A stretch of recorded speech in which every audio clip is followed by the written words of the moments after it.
Hello everyone, judiciary wings के YouTube channel में आप सभी का स्वागत है।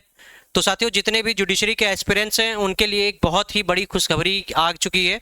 उत्तराखंड लोक सेवा आयोग ने पीसीएसजे के लिए अर्थात पीसीएसजे 2025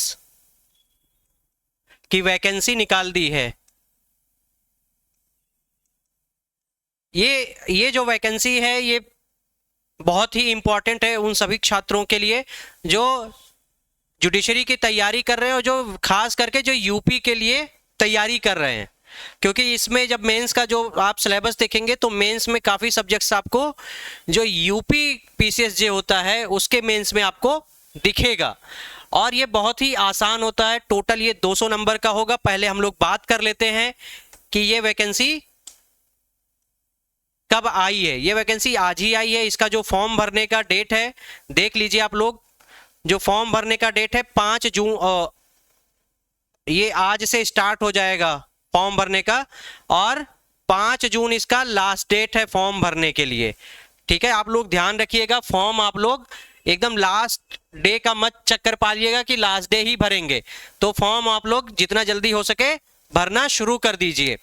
ठीक है, पेमेंट करने की भी जो लास्ट डेट है वो है आपकी 5 जून ही है।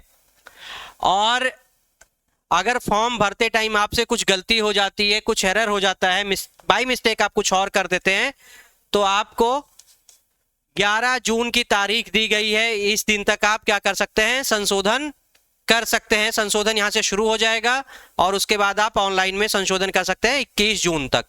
तो ये पूरी वैकेंसी है, आप लोग इस चीज को देख लीजिए। और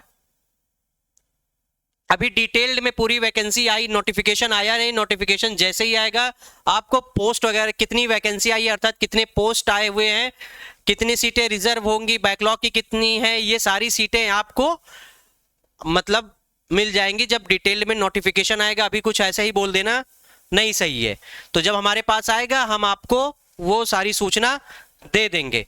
ठीक है, तो जितना जल्दी हो सके आप लोग फॉर्म अप्लाई कर दीजिए इसके लिए। साथ ही साथ में अब हम देख लेते हैं कि हमारी जो ये पीसीएस जो है उत्तराखंड की, देखिए बहुत ही अच्छी जगह आप लोग पोस्टिंग पाएंगे।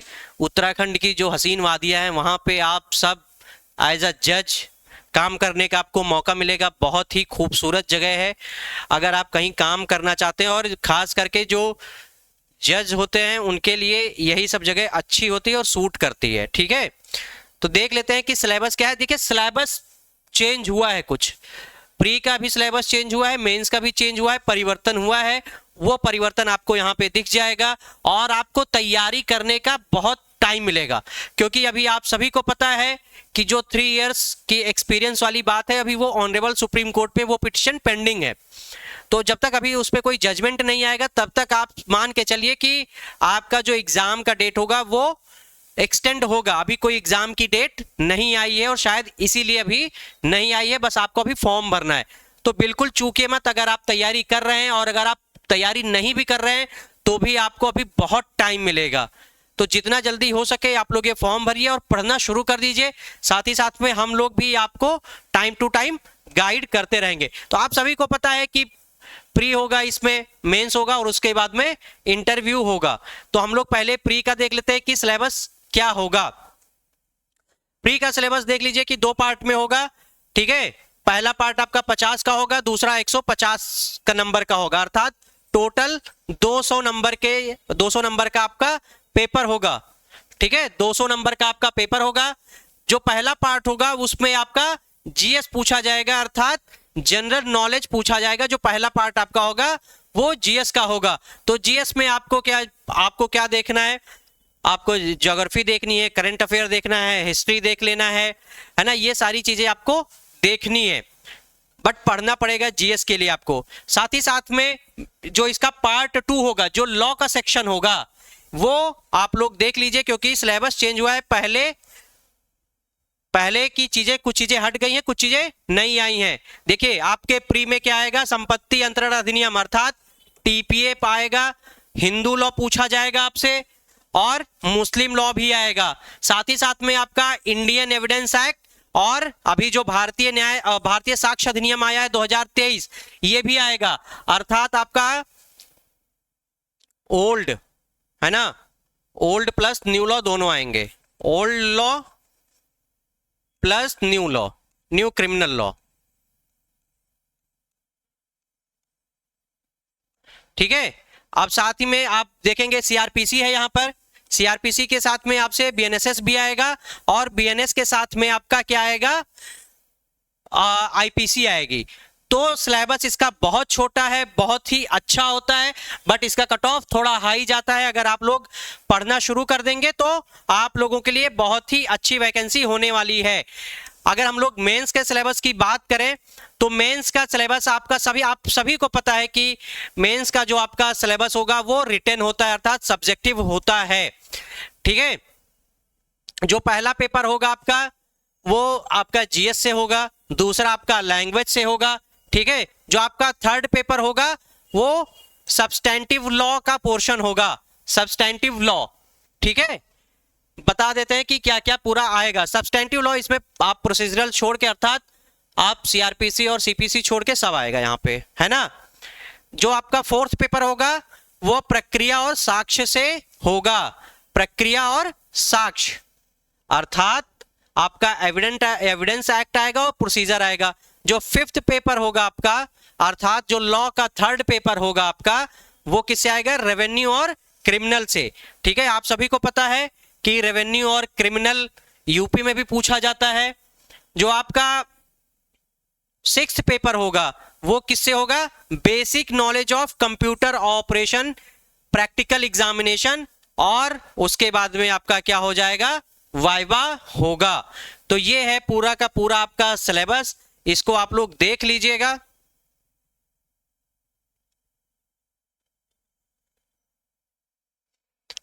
ठीक है, चलिए अगर हम लोग अब जो सब्सटेंटिव लॉ था, जो सब्सटेंटिव लॉ में आपका आप लोग को सभी पता है संविदा आएगा, पार्टनरशिप आएगा, ईजमेंट आएगा, टॉर्ट आएगा। ठीक है, टीपीए के क्वेश्चंस आएंगे, इक्विटी के क्वेश्चंस आएंगे, है ना, इक्विटी एंड ट्रस्ट। फिर आपका एसआरए आएगा, हिंदू लॉ आएगा और मुस्लिम लॉ आएगा। इतने सारे पेपर होंगे आपका जो लॉ का फर्स्ट पेपर होगा। ठीक है, जो लॉ का सेकंड पेपर होगा जिसको प्रक्रिया की बात की गई थी, साक्ष्य और प्रक्रिया, तो उसमें आपका सीआरपीसी आएगा, बीएनएसएस भी आएगा। ठीक है, साथ ही साथ में आपकी सीपीसी आएगी, सीपीसी। ठीक है, नेक्स्ट हम लोग देख लेते हैं नेक्स्ट क्या आएगा। जो पेपर थर्ड होगा, अर्थात पेपर फिफ्थ जो होगा आपका लॉ का, उसमें क्या आएगा, रेवेन्यू और किसकी बात कर रहा था, क्रिमिनल की बात कर रहा था। तो उत्तर प्रदेश जमींदारी विनाश और भूमि सुधार अधिनियम UPZLRA, है ना, UPZL ये आएगा। ये आप सभी को पता है कि ये कानून यूपी में भी लागू होता है और उत्तराखंड में भी लागू होता है, और ये यूपी PCSJ में भी यही सेम आता है। ठीक है, और उसके साथ में आपका आईपीसी आएगा और बीएनएस भी आएगा, आईपीसी प्लस बीएनएस। ये हूबहू सिलेबस है आपका किसका, यूपीजे का। ठीक है, अब उसके बाद में जो आपका आ रहा है कंप्यूटर नॉलेज का, है ना। तो कंप्यूटर नॉलेज में आपको बेसिक कंप्यूटर नॉलेज आना चाहिए, MS एक्सेल वगैरह, माइक्रोसॉफ्ट वगैरह, मतलब नॉर्मल आप कुछ चीजें टाइप वाइप कर लेते हो, है ना। अगर कोई कॉपी पेस्ट करना है, बोल्ड करना है, किस फॉर्मेट में करना है, ये सारी चीजें आपको आनी चाहिए। ये आपका बेसिक कंप्यूटर नॉलेज हो गया। तो ये पूरा का पूरा उत्तराखंड जे का सिलेबस है। आप सभी को पता है कि फॉर्म अब भरना शुरू हो गया है, अब आप लोग फॉर्म भर दीजिए। वैकेंसी का अब ये ऑफिशियल वैकेंसी आ जाएगी तो हम बता देंगे, बट अभी उसके लिए परेशान मत होइए। जो भी सिलेबस है पीसीएस का जो प्री के लिए है उस पे आप लोग फोकस हो जाइए। प्री का सिलेबस मैंने बता दिया, बहुत ही छोटा सिलेबस है, और इसके लिए हम लोग खास करके एक रणनीति बना के चलेंगे जिससे आप सभी लोगों के लिए ये चीज बहुत ही आसान हो जाएगी। और अगर आपको हमसे जुड़ना है तो आपको डिस्क्रिप्शन के बीच में नीचे आपको मिल जाएगा कांटेक्ट नंबर, आप उसके थ्रू भी हमसे जुड़ सकते हैं। आप सभी का बहुत बहुत धन्यवाद। जय हिंद।